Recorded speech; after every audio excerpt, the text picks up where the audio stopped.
Okay, so welcome to Bagong Lucena. Okay. So ito yung ano, parang arko nila. Ito na pala. Dito na kami sa zigzag. Ito zigzag road. Ito na yung ating muna na zigzag. Buti na lang maaraw pa. Hindi na maaga. Talagang ano lang kami nagpusap-pusap lang kami ng asawa ko. Nandito na pala kami. Quezon National Forest Park, improved by President Ferdinand Marcos 1969.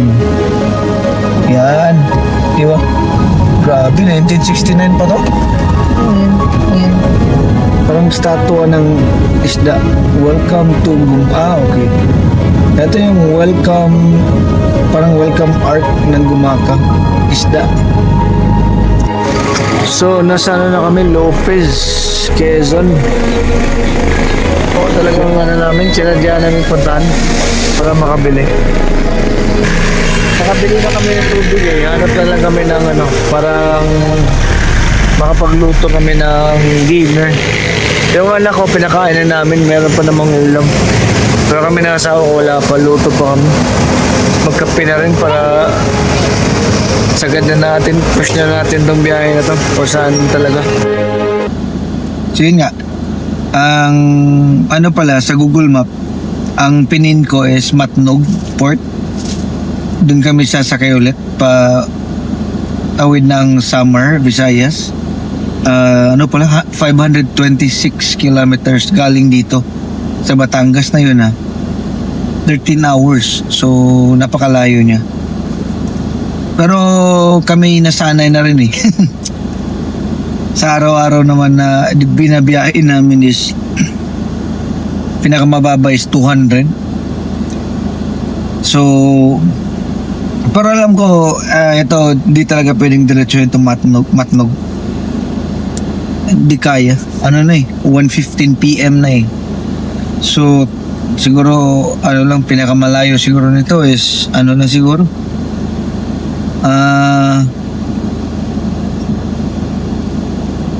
parang sa Bicol na. Ganon siguro. Basta tingnan natin kung anong kaya. So from SM liko ka ng Pastor Road. Ito Pastor Road.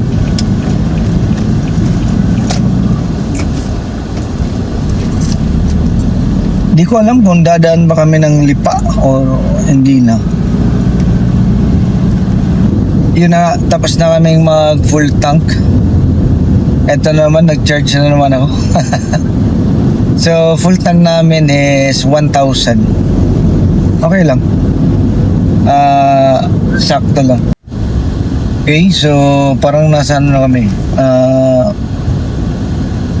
palengke ng Taysan.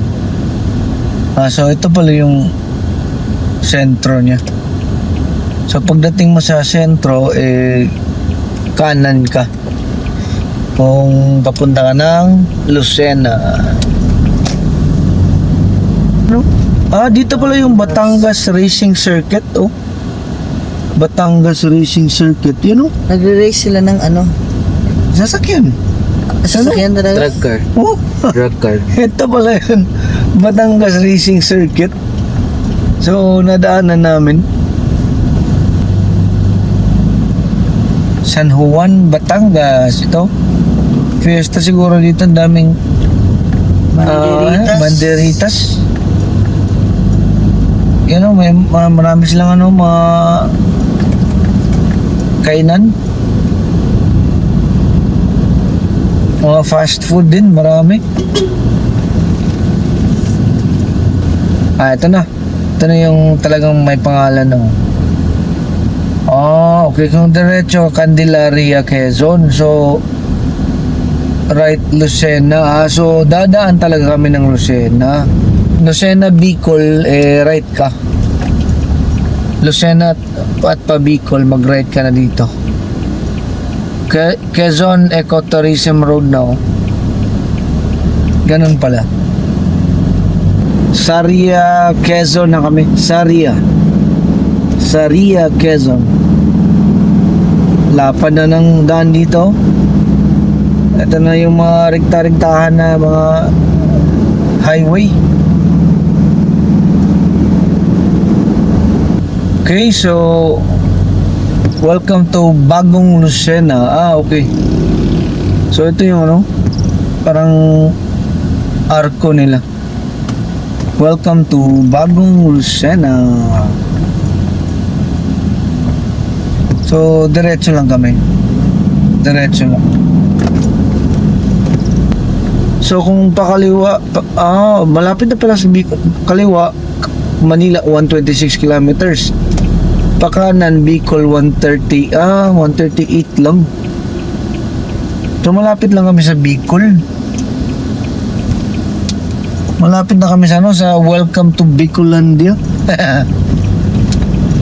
Parang ito yung daan, Mangs, na dinaanan natin na yung long stretch ng Lucena, yung sa gabi. Parang ito yun. Hindi ko rin natandaan po. Ito, natandaan ko tayo, itong parang underpass. Atas ng ulan. Lucena City pa rin kami, pero ito naman si ulan. Nagpang-aabot na naman kami ni ulan. Lakas. Oh. Oh, dito kami, Pagbilao, Atimonan, Bicol. Pa-right pala. Tapos kung mag-left ka, Tayabas.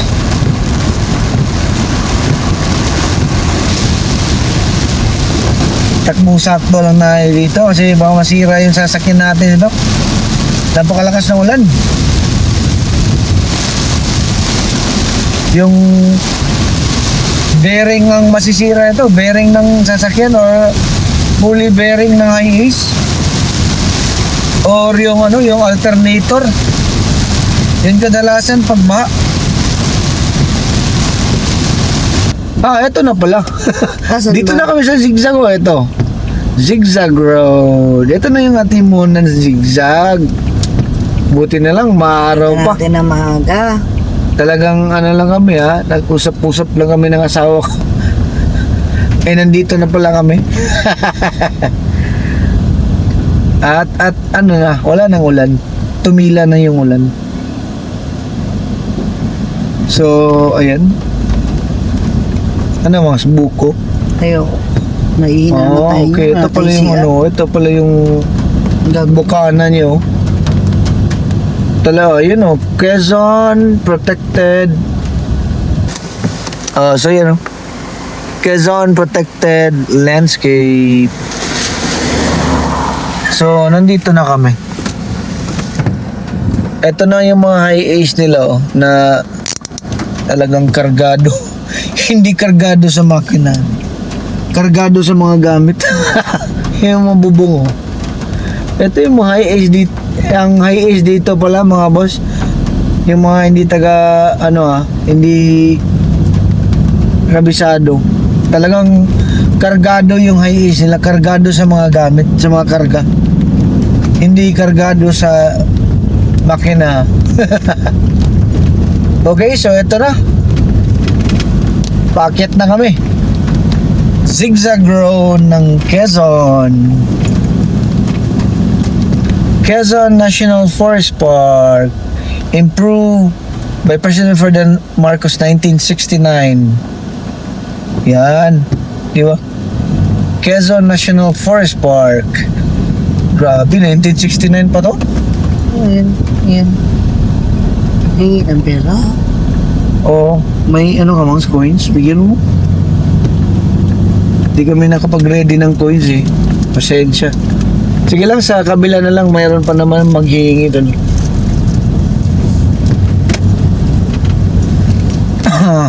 Ito. Grabe talaga yung zigzag dito Oh. So ito pala, may ano pala dito, may parang resort. Yan May pa-picture ka ko yan.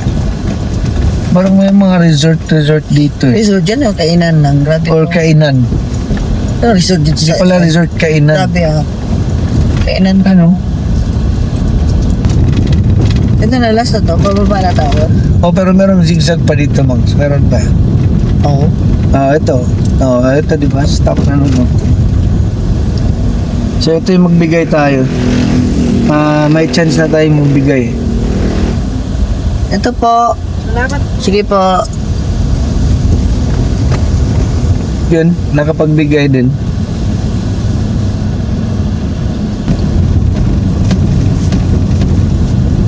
Ito, dapat ingatan nyo no, yung may kahoy. Yung puno, no? Oo.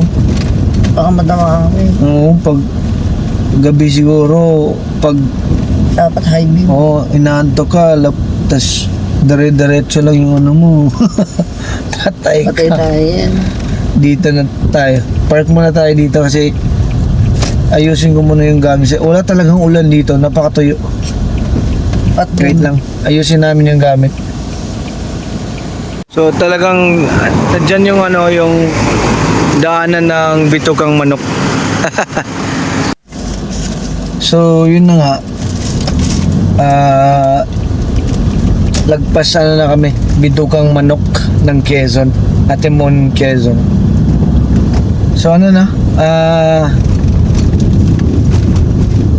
yung pala, yung nabiyahe namin, konti pa lang.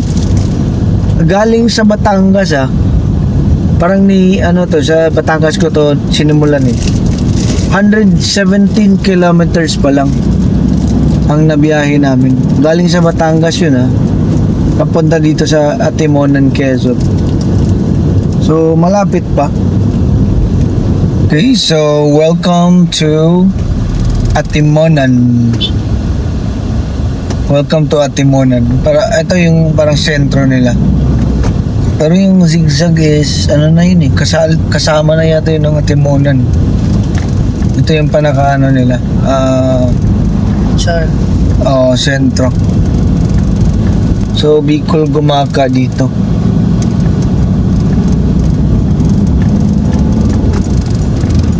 Okay, coastline kami. Coastline ng Atimonan. Sarap maligo. Talagang yung dagat talagang ini-invite kami na maligo.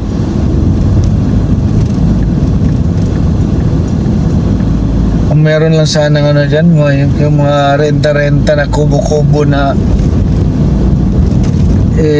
ginawa na sana namin para dyan na kami magluto for dinner. Ito na nga, welcome to Plaridel. Welcome to Plaridel.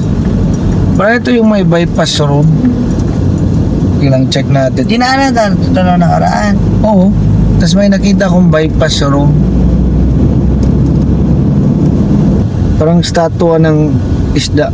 Welcome to okay. Ito yung welcome, parang welcome art ng Gumaka. Isda. Natandaan ko to. Ito yung maraming kainan. Diyan daming kainan. Parang stopover talaga ng mga, di lang ng mga private drivers, pero mga trucks. Ito yung panaka-stopover nila dito. Yan, naka-park lang. Ito bypass road nga. Yan Bicol via bypass road. Light vehicles only. So, liko tayo. Try natin to. Hindi natin nadaanan to last time. So, daanan na natin ngayon. Pwede naman ang light vehicle. So, di ba? Try na natin. Grabe yung view dito. Masukal talaga yung bundok. Ang lamig sa mata. Oo.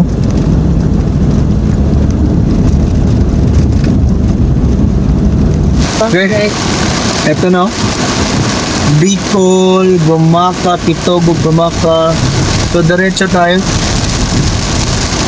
Ang tarik ng daan dito sa ano, may Gumaka Bypass Road. Napakatarik dito banda. So, kung dadaan kayo ng Gumaka Bypass Road, tapos, diba kung galing kayo ng Atimona, tas dadaan kayo ng Gumaka Bypass Road papuntang Bicol, tapos wala kayong alam, na Google Map lang kayo, kasi si Google Map hindi niya tinuturo yung yung bypass road, hindi niya sinasuggest. Kanina parang ano lang, daanan mo talaga yung sentro ng Gumaka. So parang may nakasulat naman na bypass road to Bicol. Parang hindi na kayo dadaan ng Gumaka proper kasi traffic eh. Pagdating nyo sa may crossing, may madaan kasi kayong crossing, yung Google Map mag-suggest sa inyo ulit, pabalikin kayo sa sa Gumaka City proper. So wag kayong lumiko, wag niyong sundan yung Google Map, diretso lang kayo paakyat sa bundok. Medyo siya matarik, pero diretsuhin nyo lang. Yun ang ginawa namin ngayon. Dumiretso lang kami kasi lumiko kami kasi yun nga sabi ng Google Map, pero hindi pala, diretsuhin mo lang. Pakita ko sa inyo yung daan na yan, ito na yun, ito na yung dinaanan namin na dumiretso kami. So pag diretso namin, nag-reroute si Google Map ulit, may daanan naman, nag-blue siya so ibig sabihin saktong daanan. So malapit na kami sa sa Bukana. Mula Lucena hanggang Gumaka, Quezon, umuulan pa rin. Buti na lang nakasasakyan tayo, pag hindi wala talaga. Gabi na, madilim na, 6:15 PM. Ibang-ibang hapon. Yung nasa Tagaytay kami,